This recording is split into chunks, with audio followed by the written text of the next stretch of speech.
Vraie Voix Sud Radio, 17h-20h, Philippe David, Cécile de Ménibus.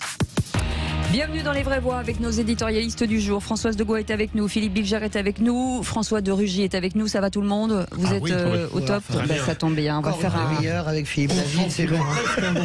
C'est divin. Ah oui, c'est divin, c'est divin. On peut continuer encore un peu l'émission. Oui, ça n'est pas fini. Et donc on va faire un petit quiz jusqu'à 19h. Oui, vous le ferez dans votre chambre.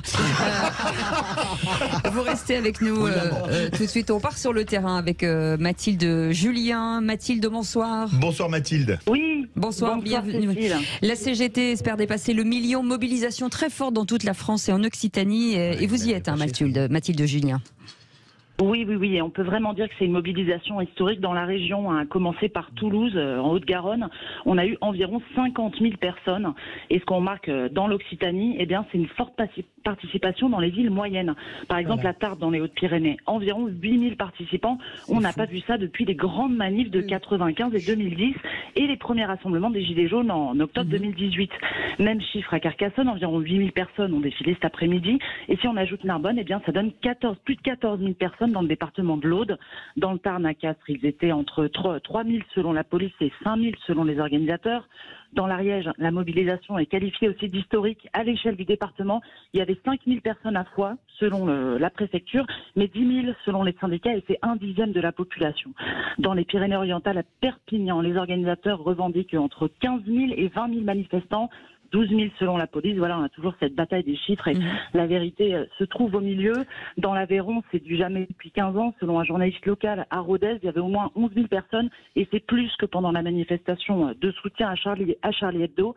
Ça défilait aussi, bien sûr, dans le Gard, à Alès ce matin, au moins 7 000 personnes.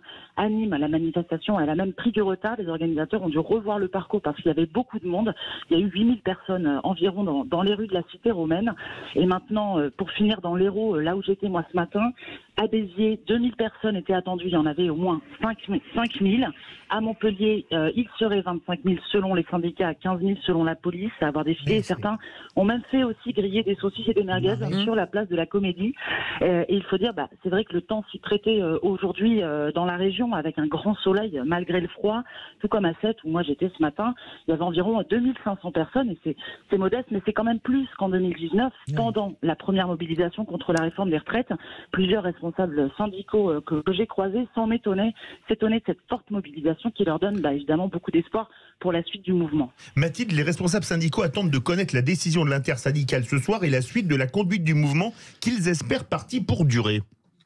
Et oui, en tout cas, ceux que j'ai croisés ce matin avaient vraiment le sourire face au nombre de participants. Ils étaient étonnés, ils sentaient que ce mouvement transpartisan peut lancer un mouvement durable, sachant qu'il y a d'autres revendications qui s'agrègent dans ce contexte d'inflation. Et puis, il y avait des manifestations de tous âges, des personnes déjà retraitées, certaines qui sont proches du départ à la retraite. Il y avait aussi des trentenaires en début de carrière, des jeunes dont les enfants, évidemment, embarqués par leurs parents, mais qui ne comprennent pas toujours tous les contours de cette contestation.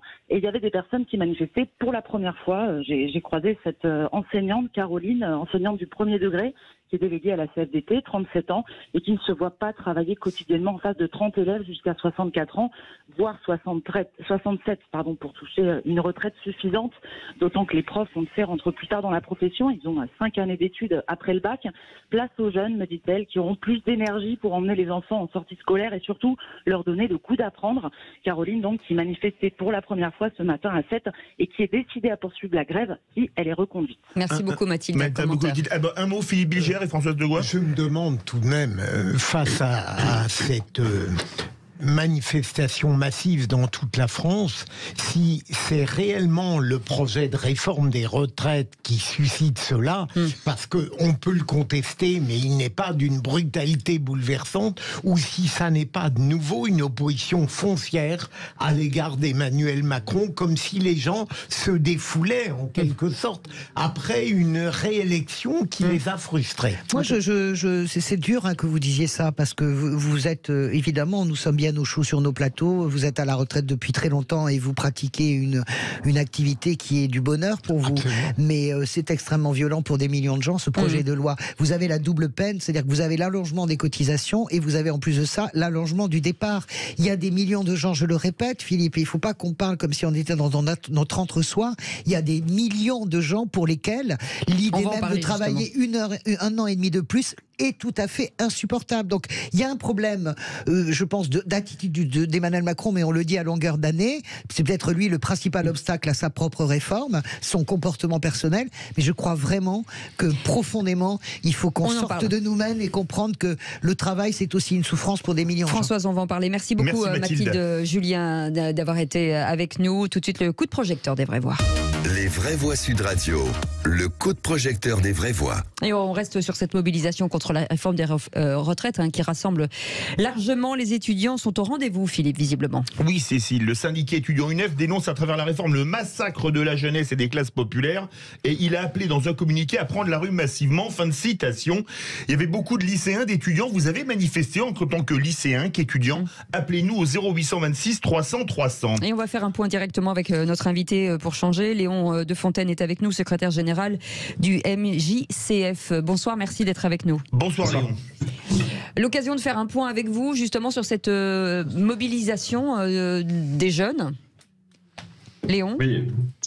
Alors, on a une mobilisation des jeunes qui s'est annoncée beaucoup plus massive que ce qu'on pouvait attendre au début. Moi, j'étais ce matin en lien avec les jeunes communistes à travers le territoire et nous étions présents sur plus d'une centaine de blocus de lycéens. Et petit à petit, au fur et à mesure des cortèges, en fait, on a été même nous-mêmes surpris de l'afflux du nombre de jeunes qui venaient aux différentes manifestations. Et j'ai aussi croisé durant la semaine des étudiants pour appeler à manifester. Et beaucoup d'étudiants me disaient qu'ils aimeraient bien se mobiliser, mais malheureusement, ils étaient en période de partiel, parce qu'il faut savoir que c'est aussi une période de partiel pour beaucoup d'étudiants, et qu'ils disaient qu'ils se mobiliseraient dans les dates futures à venir. Et au vu du succès de la journée, si le gouvernement ne revoit pas sa copie, je pense qu'on sera très vite confronté à de nouvelles mobilisations. Philippe Bilger. Est-ce que je voulais vous demander, et ne voyez pas dans ma question une quelconque provocation, compte tenu c'est pas son style. C'est pas ton genre d'être fier, compte tenu de la génération à laquelle j'appartiens, comment dirais-je, on avait une conception de la jeunesse qui était pur espoir, vous voyez, enthousiasme, volonté de créer son avenir. C'était d'une certaine manière un bonheur, quel que soit l'état du monde. Et j'ai l'impression que la vôtre, et je ne critique pas par principe, c'est le contraire. C'est-à-dire que vous êtes envahi en permanence par une sorte d'angoisse. Comme si vous aviez perdu le sentiment que la jeunesse était aussi un trésor. Vous savez, j'ai écrit un livre justement sur ce sujet, il s'appelle « Pour que jeunesse se fasse », qui parle justement de toute cette génération qui est riche d'un potentiel immense de changement de société et finalement qui se retrouve avec un avenir qui est de plus en plus morose, de plus en plus broyé par le système actuel. Et si on récapitule finalement les 3 grandes réformes d'Emmanuel Macron, nous avons la réforme des retraites que nous connaissons actuellement, il souhaite nous faire travailler davantage, plus vieux. On a eu la réforme de l'apprentissage du lycée professionnel qui est en cours, il souhaite nous faire travailler plus jeunes. Et enfin, on a la réforme de l'assurance chômage qui pousse à nous faire accepter des emplois précaires qui ne correspondent pas forcément à nos aspirations. Et finalement, eh bien, avec cette réforme des retraites, c'est la goutte d'eau pour de nombreux jeunes. Les jeunes ont envie justement d'être utiles à la société, de pouvoir produire des richesses, mais ils ne veulent pas que ça se fasse dans n'importe quelles conditions. Et c'est aussi pour cela, et moi c'est comme ça que je le ressens sur le terrain, c'est aussi pour cela que nous avons des jeunes aujourd'hui qui se mobilisent. Et je pense qu'on peut se féliciter également de revoir des jeunes justement s'intéresser à la société, s'intéresser au travail, s'intéresser aux différents droits et de reprendre goût justement à l'engagement militant qui avait été trop longtemps décrié de la part des jeunes, et notamment lors des dernières élections présidentielles et législatives, vous avez été pointé du doigt le fait que les jeunes ne s'intéressaient plus assez à la politique. Et je pense qu'aujourd'hui et dans les semaines à venir, on démontre tout à fait le contraire. Alors Léon De Fontaine, on a deux avis avec la question de Philippe Bilger, parce que je la comprends pas. Je pense que la jeunesse est toujours porteuse d'espoir, mais je pense simplement que ce qui se dessine devant la jeunesse, notre jeunesse qui a 18 ans, 20 ans, c'est un avenir absolument morose, parce que c'est la première fois en tout cas, c'est leur préoccupation préoccupation majeure. Moi, je le vois avec mes étudiants, j'ai été sidéré. Leur préoccupation, c'est véritablement l'environnement. C'est la première fois qu'ils vivent dans un endroit qui est menacé de survie, avec une espèce qui est menacée de survie. Et ça, cette imprégnation de la question environnementale sur la jeunesse, dans la jeunesse, on l'a absolument pas, on la sous-évalue en permanence. J'ai un peu de mal avec votre question, vraiment, parce que je trouve que vous reprenez, sans le dire, le thème des passions tristes, cher à Emmanuel Macron, et je suis absolument contre ça. Ce n'est pas parce qu'on combat, et ce n'est pas parce qu'on combat pour plus de justice que c'est une passion triste, bien au contraire. Bien au contraire, François de Rugy, vous pouvez réagir. 68, ceci dit, mais bon. Il était pas né. Peut-être la descente des Champs-Élysées. Il n'était pas né. Mais c'était pas de ma faute. Mais j'ai découvert les situationnistes. Pardon, c'est passionnant. Les situationnistes. Contraire des communistes. D'où parles-tu? Restez avec nous, Léon de Fontaine. Oui, deux choses. Une peut-être positive, une autre un peu moins. D'abord, moi je trouve ça très bien qu'il y ait des jeunes qui s'engagent, qui soient militants. Vous n'avez pas les mêmes idées que moi. J'ai jamais été communiste et j'aurais jamais envie de le devenir. Mais je trouve ça bien que vous vous battiez pour ces idées et que vous soyez actifs dans la jeunesse qui est quand même, je pense, moins politisée aujourd'hui qu'il y a quelques dizaines d'années. Mais en revanche, là où je ne suis pas d'accord avec vous, c'est que je crois d'abord que sur les retraites, je ne crois pas qu'il y aura une très grande mobilisation de la jeunesse parce que c'est quand même quelque chose qui paraît très très loin. Hein, la retraite pour un lycéen ou un étudiant, c'est dans 45 ans. Bon. Il peut se passer des choses. Après, 45 ans si la réforme passe. Mais... Oui, bon, allez, 44 ans, alors avec l'âge actuel, même 42 ans si on revenait à 60 ans. Mais surtout, moi j'aimerais bien que vous qui êtes militant, qui êtes de gauche, normalement quand on est de gauche, on croit que demain peut être meilleur qu'aujourd'hui. On croit qu'il peut y avoir du progrès. Donc entraînons aussi les jeunes vers l'espoir sur le climat, par exemple, ce que Françoise de Gaulle l'a dit. Et je partage son point de vue sur le fait que c'est peut-être ce qui implique aujourd'hui le plus la génération, la jeune génération. C'est très dur, mais c'est quelque chose sur lequel on peut agir. Moi, quand j'étais jeune, il y avait encore le mur de Berlin, il y avait encore l'apartheid en Afrique du Sud. Moi, je faisais des exposés au collège là-dessus et on pensait que ça ne s'arrêterait jamais. Et on n'avait aucune prise. Je veux dire, un jeune Français n'avait aucune prise sur l'Union soviétique ou n'avait aucune prise sur l'apartheid en Afrique du Sud. Ça a fini par tomber, pas grâce à notre action d'ailleurs, pour des raisons plutôt internes à ces pays.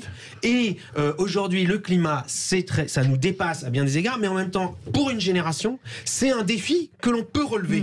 Donc on devrait, c'est ce qu'ils veulent, mais ils veulent pas le relever avec difficile, non, mais François, ils veulent pas le relever avec les solutions libérales que vous portez. Attendez. Les jeunes ont aussi envie d'en prendre, etc. Léon Desfontaines. Moi, je suis rempli d'optimisme et encore plus après la mobilisation que nous avons vécue aujourd'hui. Je n'ai pas la même vision. Au contraire, je pense que les jeunes, justement, souhaitent reprendre leur avenir en main. Et c'est aussi pour ça qu'ils se mobilisent. En fait, on avait un constat depuis quelques années, justement, un constat d'une forme de lassitude de beaucoup de jeunes, notamment probablement du fait aussi de la pandémie, du fait que les jeunes, justement, ils s'étaient résignés à participer aux jeux politiques, résignés à participer à la vie de la société, etc. Et finalement, moi, ce que j'observe aujourd'hui, c'est qu'au contraire, on a une génération qui est porteuse d'espoir parce qu'elle dit justement, non seulement qu'elle ne veut pas de ces réformes libérales qui viennent détruire notre avenir, mais surtout qui souhaite s'investir dans la société. Moi, ce que je vois dans les jeunes que je croise, c'est des jeunes qui ont envie de travailler, qui ont envie de travailler pour la société, qui ont envie d'avoir un travail aussi qui a un sens et qui soit utile pour la planète, mais aussi pour les autres. Et je pense que c'est ça qui est un vecteur d'espoir formidable dans cette génération.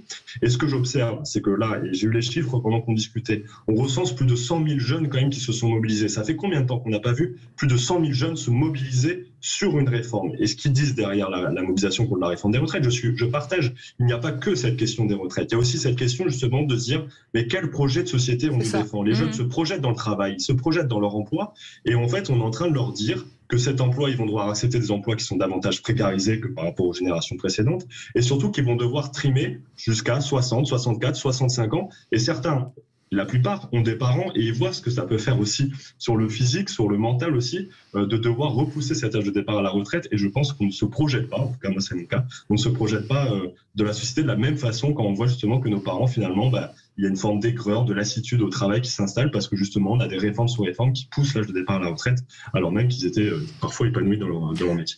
Léon, si vous le permettez, une question un peu provocatrice de mon point de vue. Quand je vous entends parler de la jeunesse et de ses combats, j'ai l'impression que pour être jeune, il faut être de gauche. Est-ce que vous admettez qu'il y a une autre jeunesse qui est de droite et qu'elle vaut la peine d'être également écoutée?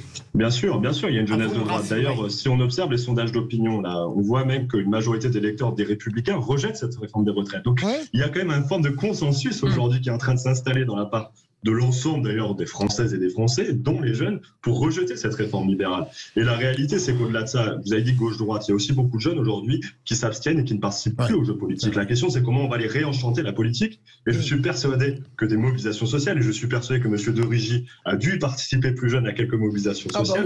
On a des photos. Peut être vecteur de politisation. Et je pense que cette réforme des retraites, pour beaucoup de jeunes qui ont aujourd'hui 16, 17, 18 ans, 20 ans, où c'est leur première manifestation, vont pouvoir se réintéresser, réengagé politique. Léon Desfontaines, 20 secondes, est-ce que c'est une mobilisation pour une jeunesse qui va durer ou pas ?